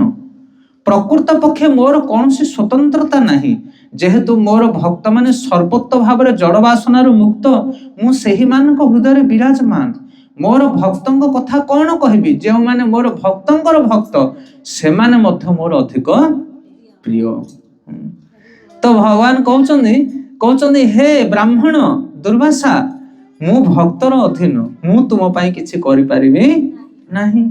କାରଣ ମୁଁ ମୋର ହେଇକି ନାହିଁ, ମୁଁ କାହାର ହେଇଯାଇଛି, ଭକ୍ତ। ଅହଂ ଭକ୍ତ ପରାଧୀନ, ମୁଁ ଭକ୍ତର ଅଧୀନ। ମୁଁ କଣ ପାଇଁ ଭକ୍ତର ଅଧୀନ? କାରଣ ସେମାନେ ମତେ ସର୍ବୋତ୍ତ ଭାବରେ ଭଜନ କରୁଛନ୍ତି। ସେମାନେ ତାଙ୍କର ଜଡ଼ ଜଗତରୁ ସବୁ ପରିତ୍ୟାଗ କରିକି ମୋ ଚରଣରେ ଆଶ୍ରୟ ନେଇଛନ୍ତି, ମତେ ହିଁ ଭାବୁଛନ୍ତି, ମତେ ଚିନ୍ତା କରୁଛନ୍ତି। ମୋ ଛଡା ତାଙ୍କର କେହି ନାହିଁ ଯଦି, ଆଉ ତାଙ୍କ ଛଡା ମୋର ଆଉ କିଏ ଅଛି? ଦଦାତି ପ୍ରତିଗୃହ୍ଣାତି। ଯେମିତି ସେମାନେ ମତେ ଭଜନ କରୁଛନ୍ତି, ମୁଁ ମଧ୍ୟ ପ୍ରତିଦାନରେ ତାଙ୍କୁ ଭଜନ କରୁଛି। ଆମର ରାଧା ବଲ୍ଲଭ ପ୍ରଭୁ ଜଣେ ବରିଷ୍ଠ ବୈଷ୍ଣବ, ସେ କହନ୍ତି, ମାୟାପୁର ଯାତ୍ରା ଆମେ ଯାଇଥିଲୁ ବହୁ ବର୍ଷ ତଳେ। ତ ଏଇ ପ୍ରସଙ୍ଗ ପଡିଲେ ମୋର ତାଙ୍କ କଥା ମନେ ପଡେ। ପ୍ରଭୁପାଦଙ୍କର ଯୋଉ ପୁଷ୍ପ ସମାଧି ଅଛି ମାୟାପୁରରେ, ଆମେ ସେଠି ବସିଥାଉ। ଗୋଟେ ସୁନ୍ଦର ପୋଖରୀ ନାହିଁ, ସେ ପୋଖରୀ ସାଇଡରେ ଆମେ ବସିଥାଉ। ଆଉ ପ୍ରଭୁଜୀ ଆମମାନଙ୍କୁ କହିଲେ ଯେତେବେଳେ ଜଣେ ଭଗବାନଙ୍କର ନାମ ଜପ କରିବ ନା, ଶୁଦ୍ଧ ଭାବରେ ପବିତ୍ର ଭାବରେ ଭଗବାନଙ୍କ ଉଦ୍ଦେଶ୍ୟରେ, ସେତେବେଳେ ଭଗବାନ ତାର ଋଣୀ ହେଇଯାଆନ୍ତି। କଣ ପାଇଁ ଋଣୀ ହୁଅନ୍ତି? କାରଣ ଆମେ ଫୁଲ ଦଉଛେ, ପାଣି ଦଉଛେ, କିମ୍ବା ଯାହା କିଛି ଦଉଛେ ଭଗବାନଙ୍କୁ ଅର୍ପଣ କରୁଛେ, ତା ପ୍ରତିବଦଳରେ ଆମେ ବହୁତ ପାଉଛେ କି ନାହିଁ? ଆମେ ମୁନ୍ଦାଏ ଜଳ ପାଉଛେ, କିନ୍ତୁ ଲିଟର ପାଣି ପିଉଛେ ଦିନକୁ। କିଏ ଦଉଛି? ଭଗବାନ ଦଉଛନ୍ତି। ଯାହା ଦଉଛେ ପ୍ରତିବଦଳରେ ଭଗବାନ ଆମକୁ ଦଉଛନ୍ତି ସବୁ। କିନ୍ତୁ ଯେତେବେଳେ ଆମେ ଭଗବାନଙ୍କ ନାମ ଉଚ୍ଚାରଣ କରୁଛେ, ତା ପ୍ରତିବଦଳରେ ଭଗବାନ କିଛି ଦେଇପାରିବେ ନାହିଁ। କଣ ଅଛି? ହରିନାମ ସହିତ ସମାନିଆ ଜିନିଷଟା କଣ ଅଛି ଜଗତରେ ମତେ କୁହ, ଯୋଉଟା ଦେଇକି ଭଗବାନ ତମର ଋଣ ମୁକ୍ତ ହେବେ? କିଛି ଅଛି କି? ନା। ସେଥିପାଇଁ ଯିଏ ଭଗବାନଙ୍କର ନାମ ଜପ କରେ, ଭଗବାନ ସ୍ୱୟଂ ତାକୁ ବିକ୍ରି ହେଇଯାଆନ୍ତି। ହରେ କୃଷ୍ଣ କୃଷ୍ଣ କୃଷ୍ଣ ହରେ ହରେ ହରେ ରାମ ରାମ ରାମ। ବହୁତ ଶ୍ରଦ୍ଧା ବଢିଥିଲା ସେଦିନ ମୋର ନାମ ଉପରେ। ମୁଁ ଭାବୁଥିଲି ଦେଖ ନାମର ଶକ୍ତି କେତେ ସତରେ। ସେଥିପାଇଁ ଆମେ ଭଗବାନଙ୍କର ନାମ ଜପ କରିବା କଥା ଦୃଢତାର ସହିତ। ତ ଏଠି କହୁଛନ୍ତି, ଏଠି ଭଗବାନ କହୁଛନ୍ତି କି ହେ ତପସ୍ୱୀ, ହେ ବ୍ରାହ୍ମଣ, ମୁଁ ଭକ୍ତର ଅଧୀନ, କାରଣ ଭକ୍ତ ମାନେ ସମ୍ପୂର୍ଣ୍ଣ ଭାବରେ ଜଡ ବାସନାରୁ ମୁକ୍ତ ହିଁ ମୋର ଭଜନ କରନ୍ତି। ଅନ୍ୟ କୌଣସି ପ୍ରକାର ଅଭିଳାଷ ସେମାନଙ୍କ ପାଖରେ ନଥାଏ। ଆପଣ ମାନେ କୃଷ୍ଣ ସିରିଏଲ ଦେଖିଥିବେ, କୃଷ୍ଣ ସିରିଏଲ ଆମର ଯୋଉ ରାମାନନ୍ଦ ସାଗରଙ୍କର ଆଉ କୃଷ୍ଣ ସୁଦାମାଙ୍କର ସିରିଏଲ ଦେଖିବେ, ଆପଣ ଆଖିରୁ ଲୁହ ଗଳିଯିବ, କାନ୍ଦିବେ ଆପଣ। କଣ ବନେଇଛନ୍ତି ସେ, ପୁରା ଲାଇଫ ଲାଗୁଛି, ଏମିତି ଲାଗୁଛି ସତରେ ଯେମିତି କୃଷ୍ଣ ସୁଦାମା ରୋଲ କରୁଛନ୍ତି। ସେଠି ସୁଦାମା ଘରେ କିଛି ବି ନାହିଁ, ହାଣ୍ଡି ଖାଲି ପୁରା। ସୁଦାମାଙ୍କର ପତ୍ନୀ ଯାଇକି ଖୁଦ ମାଗିକି ଆଣୁଛନ୍ତି, ଭାଜିକି ତାଙ୍କୁ କଣ କରୁଛନ୍ତି, ଗୁଡେଇକି ଦଉଛନ୍ତି, ଗୋଟେ କନା ପୁଟୁଳି ଧରିକି ଯାଉଛନ୍ତି ସେ ଦ୍ୱାରକାକୁ। ତାପରେ ଦ୍ୱାରକାରେ ଭଗବାନ କୃଷ୍ଣ ସେ ଖୁଦ କଣ କରୁଛନ୍ତି, ବାହାର କରିକି ଖାଇ ଯାଉଛନ୍ତି। 2-3 ମୁଠା ଖାଇଲା ପରେ ରୁକ୍ମିଣୀ ଯାଇକି ଧରି ପକଉଛନ୍ତି, ସତ୍ୟଭାମା ଧରି ପକଉଛନ୍ତି, କହୁଛନ୍ତି ପ୍ରଭୁ ଆଉ ଖାଉ ନା, ଆଉ ଖାଇଲେ ଆମେ ସୁଦାମା ହେଇଯିବା। ସେ ସୁଦାମା ଯେମିତି ଅବସ୍ଥା ଆମେ ବି ସେମିତି ହେଇଯିବା, କାରଣ ସବୁ ଖାଇ ଖାଇ ତ ସବୁ ଦେଇଦେଲେଣି ପ୍ରତି ବଦଳରେ। ଗୋଟେ ମୁଠା ଖାଇବାରୁ ଭୌତିକ ଜଗତ ଗଲା, 2 ମୁଠାରେ ବୈକୁଣ୍ଠ ଲୋକ ଗଲାଣି। ତାପରେ ସେଇ ସମୟରେ ଭଗବାନ କୃଷ୍ଣ ମନେ ପକଉଛନ୍ତି କାହାକୁ, ସତ୍ୟଭାମା ରୁକ୍ମିଣୀଙ୍କୁ, କହୁଛନ୍ତି ହାତ କାହିଁ ଅଟକେଇ ଦଉଛ। ସେଇ ଦିନର କଥା ମନେ ପକଉନ। କୋଉ ଦିନର କଥା, ଯୋଉ ଦିନ ସୁଦାମା ପାଖରେ କିଛି ବି ନଥିଲା, ଗୋଟେ ଅନ୍ନ କଣିକାଟେ ନେଇକି ସେ ମତେ ଅର୍ପଣ କରୁଥିଲା। ସେଥିପାଇଁ ଭକ୍ତ ସେଇ ଚେତନାରେ ରହିବା ଦରକାର। ଆମ ପାଖରେ ଯାହା କିଛି ଅଛି, ଭକ୍ତି ସିଦ୍ଧାନ୍ତ ସରସ୍ୱତୀ ଗୋସ୍ୱାମୀ ମହାରାଜଙ୍କର ଆସୁଛି ଏବେ ଜନ୍ମଦିନ, ଅଳ୍ପ ଦିନ ପରେ ଆବିର୍ଭାବ ତିଥି 6 ନା କେତେ, ଫେବୃଆରୀ 6 ନା କଣ 7, ସେଦିନ ପ୍ରୋଗ୍ରାମ ଅଛି ଆମର ନୟାଗଡ଼। ଆପଣ ମାନେ ଯଦି ଯିବେ ଯାଇପାରିବେ। ରାମ ମନ୍ଦିର ହେଇଛି କୋଉଠି, ସେ ଜାଗା ପାହାଡ ଉପରେ, ଫତେଗଡ଼ ରାମ ମନ୍ଦିର। ସେଠି ଜଣେ ଭକ୍ତଙ୍କର ଭଉଣୀର ବାହାଘର। ସେଦିନ ହଉଛି ଭକ୍ତି ସିଦ୍ଧାନ୍ତ ସରସ୍ୱତୀ ଗୋସ୍ୱାମୀ ମହାରାଜଙ୍କର ଆବିର୍ଭାବ ତିଥି। ହରି ବୋଲ। ଏଇଥିପାଇଁ ମନେ ପଡିଲା ମୋର ଭକ୍ତି ସିଦ୍ଧାନ୍ତ ସରସ୍ୱତୀ ଗୋସ୍ୱାମୀ ମହାରାଜଙ୍କ କଥା, କି ମହାରାଜ ଆମ୍ବ ଛାଡି ଦେଇଥିଲେ, ଜାଣିଛନ୍ତି ସେ ଷ୍ଟୋରି। ତାଙ୍କ ଘରେ ବଢିଆ ମିଠା ଆମ୍ବ ଆସିଥିଲା, ଆଉ ସେ ବାଳକ ଥିଲେ, ଛୋଟ ଅବସ୍ଥା ଥିଲେ, ଅଜାଣତରେ ଯାଇକି ମିଠା ଖାଇଦେଲେ, ଆମ୍ବ ଖାଇଦେଲେ। ତାଙ୍କ ବାପା ଆସିକି କହୁଛନ୍ତି, ଆରେ ଆମ୍ବ ଖାଇଦେଲ, କଣ କଲ ତମେ ନା, କଣ ହେଲା କି ନା, ସେଟା ଭଗବାନଙ୍କୁ ଅଫର ହେଇନି ବା। ତାପରେ ସେ କହିଲେ, ତାହେଲେ ଆଜିଠାରୁ ମୁଁ ଆମ୍ବ ଛାଡିଲି, ଆଉ କେବେ ଖାଇବିନି ଆମ୍ବ। ମାନେ ଦେଖ, ଭକ୍ତ ତାଙ୍କ ଜୀବନରେ ସେ କଣ ନଦିଏ ଭଗବାନଙ୍କୁ, ସର୍ବତ ଭାବରେ ସବୁ କିଛି ପରିତ୍ୟାଗ କରେ। ମୋର କିଛି ଦରକାର ନାହିଁ ହେ ପ୍ରଭୁ, କିଛି ଦରକାର ନାହିଁ ଆପଣଙ୍କ ବିନା। ଯେମିତି ଭକ୍ତ ଭଗବାନଙ୍କ ଉପରେ ପୂର୍ଣ୍ଣ ସମର୍ପିତ ଥାଏ, ଭଗବାନ ମଧ୍ୟ ଭକ୍ତ ଉପରେ ପୂର୍ଣ୍ଣ ସମର୍ପିତ ଥାନ୍ତି, ଏମିତି କି ତାଙ୍କର ସବୁ କିଛି ଛାଡି ଦିଅନ୍ତି। ଭଗବାନ ଏଠି କହୁଛନ୍ତି, ପରବର୍ତ୍ତୀ ଶ୍ଲୋକ ମାନଙ୍କରେ ବର୍ଣ୍ଣନା ଆସୁଛି, ହେ ଦ୍ୱିଜ ଶ୍ରେଷ୍ଠ, ଯେଉଁ ସବୁ ମହାତ୍ମାଙ୍କର ମୁଁ ହେଉଛି ଏକମାତ୍ର ଆଶ୍ରୟ, ସେଇମାନଙ୍କୁ ଛାଡି ମୁଁ ମୋର ଚିନ୍ମୟ ଆନନ୍ଦ ଏବଂ ଐଶ୍ୱର୍ଯ୍ୟ ଭୋଗ କରିବାକୁ ମଧ୍ୟ ଚାହେଁ ନା। କଣ ବୁଝିପାରୁଛନ୍ତି ନା, ଇଏ ହଉଛି ପ୍ରେମର ଆଦାନ ପ୍ରଦାନ। ଭଗବାନ କହୁଛନ୍ତି ଯେ ଯେଉଁ ମହାତ୍ମା ମାନେ ମତେ ଆଶ୍ରୟ କରୁଛନ୍ତି, ମୋ ବିନା ବଞ୍ଚି ପାରନ୍ତି ନାହିଁ, ଆଉ ସେମାନଙ୍କ ବିନା ମୁଁ ବି ବଞ୍ଚି ପାରେ ନା। ସେଥିପାଇଁ ମୁଁ ବୈକୁଣ୍ଠ ଧାମ, ଚିନ୍ମୟ ଜଗତ ସବୁ କିଛି ପରିତ୍ୟାଗ କରିଦିଏ ସେମାନଙ୍କ ପାଇଁ। ସେଥିପାଇଁ ଜୀବ ଯେତିକି ମାତ୍ରାରେ ଭଗବାନଙ୍କୁ ଭଲ ପାଏ, ଭଗବାନ ସେତିକି ମାତ୍ରାରେ ଜୀବକୁ ଭଲ ପାଆନ୍ତି। ଭଗବାନ କହୁଛନ୍ତି ଚିନ୍ମୟ ଜଗତ, ଐଶ୍ୱର୍ଯ୍ୟ, ଆନନ୍ଦ ସବୁ କିଛି ମୁଁ ଛାଡ଼ିଦିଏ। ଏ ସାଧାରଣ ଆମର ମେଟେରିଆଲ ଜଗତରେ ଦେଖୁନାହାନ୍ତି, ବାପା ମା ଝିଅ ପାଇଁ ବୁଝିଥିବେ କୋଉଠି ଗୋଟେ ଭଲ ବର ପାତ୍ର, କିନ୍ତୁ ଝିଅ ଫେରାର ହେଇଯାଇଥିବ କାହା ସାଙ୍ଗରେ। ତାକୁ ପଚାରିବା, ଆରେ ବଢିଆ ଚାକିରିଆ ବର ଖୋଜୁ ନା, କିଛି ଚାକିରି ଫାକିରି ମତେ ଦରକାର ନାହିଁ, ମୁଁ ସେଇ ଭିକାରୀ ବି ରାସ୍ତା କଡରେ ରହିବି। ଇଏ ହଉଛି ପ୍ରେମର ଲକ୍ଷଣ ନା ନାଇଁ? କାରଣ ସେଇ ଭିକାରୀ ଛୁଆଟି ମତେ ଭଲ ପାଉଛି ପ୍ରାଣ ଠାରୁ ଅଧିକ, ସେଥିପାଇଁ ମୁଁ ବି ତାକୁ ପ୍ରାଣ ଠାରୁ ଅଧିକ ଭଲ ପାଏ। ଇଏ ହଉଛି ପ୍ରେମର ଲକ୍ଷଣ। ସେଥିପାଇଁ ଯୋଉ ସ୍ଥିତି ଦେଖାଯାଏନି ନା ନାଇଁ, ସେ ସୁନ୍ଦର ଅସୁନ୍ଦର, ଉଚ୍ଚ ନିଚ ଭେଦ ଭାବ କିଛି ରହେନି। ଭକ୍ତ ଯେଭଳି ଭାବରେ ଭଗବାନଙ୍କୁ ଭଲ ପାଏ, ଭଗବାନ ମଧ୍ୟ ସେଭଳି ଭାବରେ ଭଲ ପାଆନ୍ତି ଭକ୍ତକୁ। ପ୍ରତିଦାନ, ସେ ସମସ୍ତଙ୍କୁ ପରିତ୍ୟାଗ କରନ୍ତି। ଶୁଦ୍ଧ ଭକ୍ତ ଯେହେତୁ ନିଜର ଗୃହ, ପତ୍ନୀ, ସନ୍ତାନ ସନ୍ତତି, ଆତ୍ମୀୟ ସ୍ୱଜନ, ଧନ ସମ୍ପଦ, ଏପରିକି ନିଜର ଜୀବନ ପର୍ଯ୍ୟନ୍ତ ପରିତ୍ୟାଗ କରି ସେ ସବୁର ଇହ ଲୋକ ଏବଂ ପରଲୋକର କୌଣସି ପ୍ରକାର ଜଡ଼ ଜାଗତିକ ଉନ୍ନତି ସାଧନାରେ ବାସନା ସେମାନଙ୍କର ନଥାଏ, ସେ ପ୍ରକାର ଭକ୍ତମାନଙ୍କୁ କିପରି ମୁଁ ପରିତ୍ୟାଗ କରିବି? ସେଥିପାଇଁ ଯୋଉମାନେ ଶୁଦ୍ଧ ଭକ୍ତ ସେମାନେ ନିଜର ପତି ପତ୍ନୀ, ସନ୍ତାନ ସନ୍ତତି, ଗୃହ ଘର ବଂଶ କୌଣସି ପ୍ରତି ସେମାନଙ୍କର ଆସକ୍ତି ନଥାଏ। ବା ସେମାନଙ୍କର ଗୋଟିଏ ଆସକ୍ତି ଥାଏ ଭଗବାନ ବିଷ୍ଣୁଙ୍କର ଭଜନ, ତା ଛଡା ଆମକୁ ଆଉ କିଛି ଦରକାର ନାହିଁ। ଆମର ଲାଲ ଗୋବିନ୍ଦ ପ୍ରଭୁଙ୍କର ଗୋଟେ ଲେକ୍ଚର ଶୁଣିଥିଲି, ସେ ବଢିଆ କହୁଥିଲେ, କହିଲେ ଗୋଟେ ପରିବାରର ମଙ୍ଗଳ ପାଇଁ ଗୋଟେ ବ୍ୟକ୍ତିକୁ ବଳିଦାନ ଦେବା ଦରକାର, ଗୋଟେ ଗାଁ ପାଇଁ ଗୋଟେ ପରିବାର ବଳିଦାନ ଦେବା ଦରକାର, ଗୋଟେ ରାଜ୍ୟ ପାଇଁ ଗୋଟେ ଗାଁ, ଏବଂ ସମଗ୍ର ବିଶ୍ୱକୁ ବଳିଦାନ ଦିଆଯାଇପାରିବ ଭଗବାନଙ୍କର ନାମ ପାଇଁ, ଭଗବାନଙ୍କର ସେବା ପାଇଁ। ବହୁତ ସୁନ୍ଦର ଶ୍ଲୋକ ସେ ପଢିଥିଲେ। ସେଥିପାଇଁ ସେଇ ଭକ୍ତମାନେ ନିଜର ପ୍ରାଣ, ନିଜର ପରିବାର, ନିଜର ବଂଶ, ସମଗ୍ର ଜଗତ, ଇହ ପରଲୋକ ସବୁ କିଛି ପରିତ୍ୟାଗ କରିଦିଅନ୍ତି। କାହା ପାଇଁ? ଭଗବାନଙ୍କ ଆଶ୍ରୟ ପାଇଁ ଆଉ ଭଗବାନଙ୍କର ନାମ ପାଇଁ। ତ ସେଇ ରେଞ୍ଜରେ ଯୋଉମାନେ ଭଜନ କରନ୍ତି ଭଗବାନଙ୍କର, ତ ଭଗବାନ କିଭଳି ଭାବରେ ତାଙ୍କର ଆଶ୍ରୟ ନ ଦେବେ? ତାଙ୍କୁ କେମିତି ଭୁଲି ପାରିବେ ଭଗବାନ? ଇହ ଲୋକ ପରଲୋକ ସବୁ କିଛି। ତ ଏଇଠି ଗୋଟେ ପ୍ରଶ୍ନ ଆସେ ଆମ ମାନଙ୍କ ପାଇଁ କି ତାହେଲେ ଯୋଉମାନେ ଭକ୍ତି ଆଚରଣ କରନ୍ତି ସେମାନେ ଘର ଦ୍ୱାର, ପିଲା ଛୁଆ, ଜମିବାଡି, ବଂଶ କଥା ବୋଧେ ବୁଝିବେନି, କାରଣ ତାଙ୍କର ଆସକ୍ତି କିଏ? ଭଗବାନଙ୍କ ପ୍ରତି ଆସକ୍ତି ବଢିଯାଏ, ଆଉ ଏ ସଂସାର ଆସକ୍ତି ସେମାନଙ୍କ ହୃଦୟରୁ କଟିଯିବ।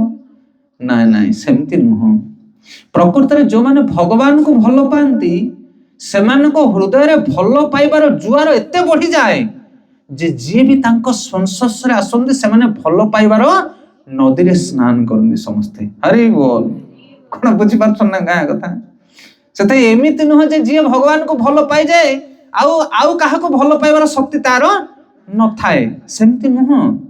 ଯେ ଭଗବାନଙ୍କୁ ଥରେ ଭଲ ପାଏ, ଭଲ ପାଇବାର ସମସ୍ତ ଯୋଉ କଣ କୁହାଯିବ, ପୁରା ଭଲ ପାଇବାର ସମସ୍ତ ପ୍ରକାର ଶକ୍ତି, ସାମର୍ଥ୍ୟ, ଯୋଗ୍ୟତା ଭଗବାନ ତାକୁ ଅଜାଡ଼ି ଦିଅନ୍ତି। ଯେମିତି ଧ୍ରୁବ, ପ୍ରହ୍ଲାଦ ମହାରାଜଙ୍କୁ ଦେଖନ୍ତୁ, ଯିଏ ବି ଭକ୍ତ ଅଛନ୍ତି ଜଗତରେ ସେମାନେ ଯେ କେବଳ ଭଗବାନଙ୍କୁ ଭଲ ପାଉଥିଲେ ତାହା ନୁହଁ, ଜଗତରେ ସମସ୍ତଙ୍କୁ ଭଲ ପାଉଥିଲେ ସେମାନେ। ଯୁଧିଷ୍ଠିର ମହାରାଜ ଦେଖନ୍ତୁ, ଧର୍ମ ପରାୟଣ, ସେ ଭଲ ପାଉନଥିଲେ କାହାକୁ? ହରି ବୋଲ। କାହାକୁ ଭଲ ପାଉନଥିଲେ କହିଲେ? ପରମ ଶତ୍ରୁ ଯିଏ ସେମାନଙ୍କର, ସେମାନଙ୍କୁ ମଧ୍ୟ ପ୍ରାଣ ଠାରୁ ଅଧିକ ଭଲ ପାଉଥିଲେ। ଆମେ ପଢୁଥିଲୁ ଏବେ ଯେତେବେଳେ ଭାଗବତମ ଏବେ ପଢା ଚାଲିଛି ନା ଆମର, ଧୃତରାଷ୍ଟ୍ର ଯେତେବେଳେ ଘର ଛାଡିକି ପଳଉଛନ୍ତି, ଧୃତରାଷ୍ଟ୍ର ଆଉ ଗାନ୍ଧାରୀ ବିଦୁରଙ୍କର ଉପଦେଶରେ, ନା ନାଇଁ, ବିଦୁର ଆସିକି ପହଞ୍ଚୁଛନ୍ତି ହସ୍ତିନାପୁରରେ, ଧୃତରାଷ୍ଟ୍ର ଗାନ୍ଧାରୀକୁ କଟୁବାକ୍ୟ କହୁଛନ୍ତି ଧୃତରାଷ୍ଟ୍ରଙ୍କୁ କି ତୁମେ କେଉଁଭଳି ଭାବରେ ପଡିଛ କୁକୁର ଭଳି ତାର ଅନ୍ନକୁ ଖାଇ। କାର? ଭୀମସେନର ଅନ୍ନକୁ ଖାଇ, ଯେ ତମର 100 ପୁଅକୁ ବିନାଶ କରିଛି, ଯାହାକୁ ମାରିବା ପାଇଁ ତୁମେ ଦିନ ରାତି ଷଡଯନ୍ତ୍ର କରୁଥିଲ, ସେଇଭଳି ଭୀମର ଅନ୍ନ ଖାଇ ତମେ ଏଠି କେମିତି ପଡିଛ ପରିଣତ ବୟସରେ? ଭର୍ତ୍ସନା କରୁଛନ୍ତି କିଏ? ବିଦୁର। କାରଣ ଆଉ କେହି ତାଙ୍କୁ କହିବା ବାଲା ନାହାନ୍ତି ସେଠି, ବିଦୁର ହିଁ କହିପାରେ। ତାଙ୍କ ଭାଇ ସିଏ, ତାଙ୍କର ମିତ୍ର ସିଏ, ତାଙ୍କୁ ବହୁତ ଭଲ ପାଆନ୍ତି ସିଏ। ବିଦୁର ଯେମିତି, ଯୁଧିଷ୍ଠିର ମହାରାଜ ବି ସେମିତି। ତଥାପି ଆମେ ଯେତେ ପ୍ରିୟ ହେଲେ ମଧ୍ୟ ଆମେ କଟୁ କହିପାରିବାନି। କଟୁ କହିବା ପାଇଁ ଜଣେ ଲୋକ ଦରକାର। ଯେମିତି ଭାବି ନିଅନ୍ତୁ, ବାପା କିଛି ଖରାପ କାମ କରୁଛନ୍ତି ବା ଅବାଟରେ ଯାଉଛନ୍ତି ବୋଲେ ପୁଅ ତାଙ୍କୁ କହିପାରିବନି, ତାଙ୍କ ପତ୍ନୀ କହିପାରିବ। ଯଦିଓ ପୁଅ ବି ଭଲ ପାଏ, ମା ବି ଭଲ ପାଏ, ଦୁଇ ଜଣ ଯାକ ଭଲ ପାଆନ୍ତି ବାପାଙ୍କୁ, କିନ୍ତୁ ପୁଅ ଯଦି ବାପାଙ୍କୁ କିଛି କହେ ତାହେଲେ ବାପାଙ୍କୁ ବାଧିବ।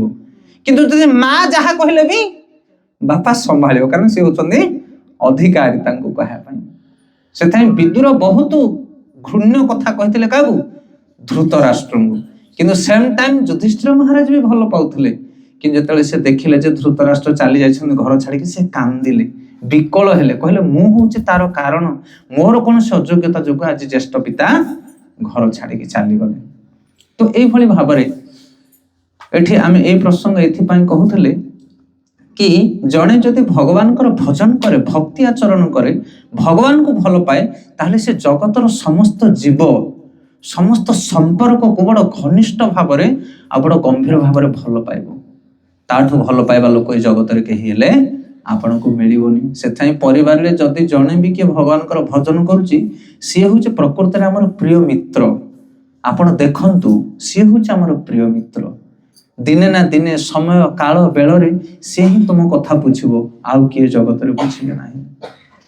ए प्रसंग में आमर जड़े प्रभु जी गोटे बढ़िया कथा कहते अभिमन्यु प्राण प्रभु आमर ओडिया ब्रह्मचारी से मुंबई में रहती यूट्यूब रे बहुत कथा लेक्चर आसे प्रभु जी आम घर को आसते गाँव को थे आसते बहुत दिन तले भल संपर्क तो प्रभु जी आम गाँ मझे गोटे प्रवचन करते गोटे कथा कहते बहुत दिन है कहले गोटे राजा 4टा या 5टा पत्नी गोटे हूँ ऐश्वर्या आ गोटे हूँ 4टा बढ़िया बढ़िया ना जहाँ कहते रूपसी रूपसी ऐश्वर्या आ गहना गांठी लगाता गोटे कौन कहते बांधवी गोटे आ गोटे हूँ वैष्णवी लास्ट हूँ वैष्णवी तो गोटे राणी थाए जी कि खाली सुना गहना पिंधिबारे सी सब माहिर राजा कह मो ये हार आण सेटा आण एटा आण आ राजा ताको दियंती सब खाली पेंटिंग ड्रेसिंग होगी बुलिबो से राणी आउ जने थाए बांधवी सी कौन करे से राणी ताको लगेबार पसंद नहीं से राजा कह आज माउसी घर को जा काली मामू घर को जा काली बड़ माँ घर को जा काली झियारी घर को जा पुतरा घर को जा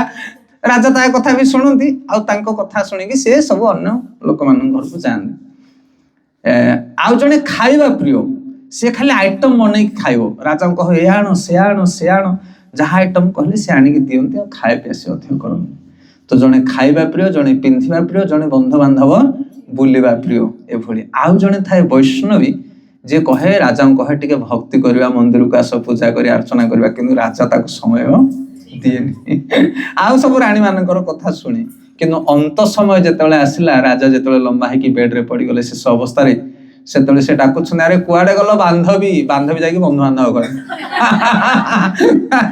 से जाकी नानी हर माउसर बोलुछि अरे ऐश्वर्या कुआडे गलो ऐश्वर्या गला से आईना आगे बसी खाली पेंटिंग होउछि कारण जा काम से तई जे खाइबा वाला ताको डाकला से किचन घर ढक ढक ढक ढक करूछि तार किंतु जणे केवल तांका पाखरे बसी राजांका पाखरे के वैष्णवी कारण से जानिछि कि पति को एई समय सेवा दरकार आ शेष समय रे भी से कहूछि कि हे महाराज जीवन काल सरी गलानी समस्त कथा सुनी सुनी एबे तो मो कथा टिके घेरना करो टिके भगवान विष्णु को मन पकाओ अंत समय रे ताहले जीवन उद्धार हो जिवो आ शेष रे राजा लुह दिटपा गड़ई से वैष्णवी कथा शुणुछंती मानुछंती कारण तांका पाखरे आउ केही नाहंती अंत काले च मामेव स्मरण मुक्ता कलेवर ज प्रयाति समद भाव जात्री तत्र ना संशय से अंत समय राजा भगवान को भजन करेंगे से जीवन काल भितर आम परिवार भितर जड़े भी जदि कृष्ण भक्ति आचरण करुँच सी हूँ आमर मित्र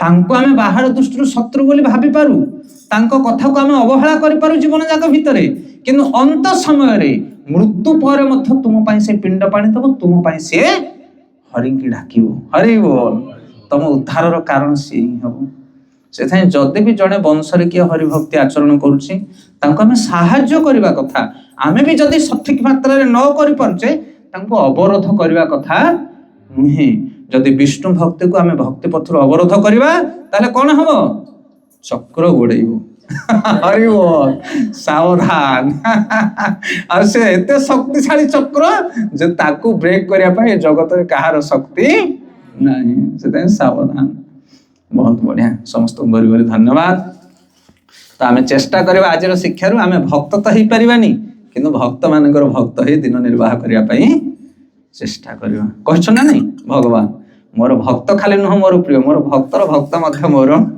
प्रिय से आमर जो गुरु महाराज मान अच्छा साधु मान अच्छा वरिष्ठ वैष्णव मान अच्छा निर्देश को पालन करवा बाधिला भाई आम कौन कार्य करवा ना मुंड जमी तल को खसी न जाए से आम सब चेष्टित रहा आम जेहेतु परंपरा आसुचे साधुगुरु वैष्णव मान पाखे अच्छे आम जहाँ करवा आम मथार तिलक कंठर कंठीमाल देखले लोक मैंने कौन कहे ये हूँ निष्कन भक्त ये हूँ से गुरु महाराज शिष्य से सावधान भाव में आम निजक दासानुदास भाव में प्रस्तुत हो निज जीवन में भक्ति आचरण करने शपथ नवा और चेष्टा करवा हरे कृष्ण।